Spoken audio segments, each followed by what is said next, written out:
Bonjour à tous.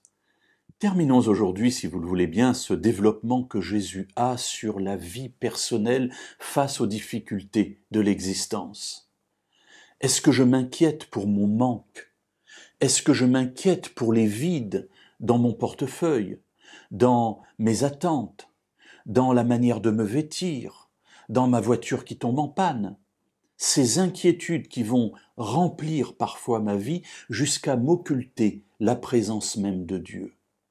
Alors nous avons vu dans les jours précédents que le projet de Dieu, c'est justement de m'enlever ces inquiétudes. Et comment le faire?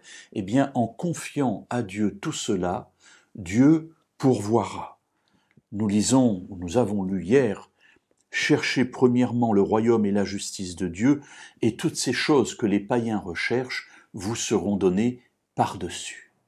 Mais Jésus ajoute encore une parole, c'est la dernière concernant ce sujet. Il dit « Ne vous inquiétez donc pas du lendemain, car le lendemain s'inquiétera de lui-même, à chaque jour suffit sa peine. » Beaucoup de choses très riches dans cette parole de Jésus. Tout d'abord, il y a ce « donc », ne vous inquiétez donc pas.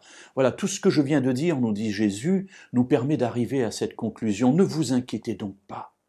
Mes amis, cette parole de Jésus est une parole pour nous apaiser, une parole pour que nous puissions trouver la paix du cœur, la paix de l'esprit, dans un monde trouble, dans un monde difficile. Bien sûr, nous avons parlé du travail, mais on pourrait parler des guerres, on pourrait parler des tornades, on pourrait parler de toutes les situations de la vie.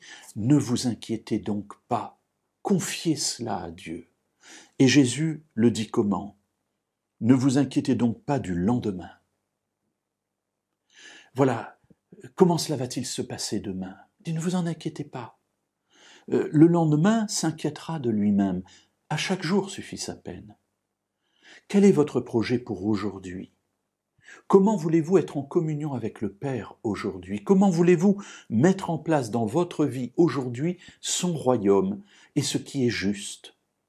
Pour vous, pour votre conjoint, pour vos enfants, pour ceux qui vous entourent. Voilà, ça c'est le travail de votre journée.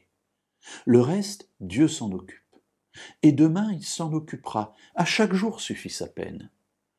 Mes amis, combien il est bon d'avoir la certitude que ce Dieu-là s'occupera de ce que nous avons à faire, de ce dont nous avons besoin. Le jour pour le jour, à chaque jour suffit sa peine. Comme d'ailleurs du temps où les Israélites recevaient la manne. Souvenez-vous, ils ne recevaient pas une semaine de manne ou un mois de manne. Ils recevaient chaque jour la manne nécessaire pour la journée. Et ceux qui avaient le malheur d'en garder pour le lendemain c'était pourri, ils ne pouvaient pas en manger. Dieu ainsi a voulu éduquer le peuple d'Israël, et je suis persuadé qu'il veut m'éduquer aussi dans ce sens. Lui faire confiance chaque jour, sachant qu'à chaque jour, il pourvoira à tous mes besoins et à tous les niveaux.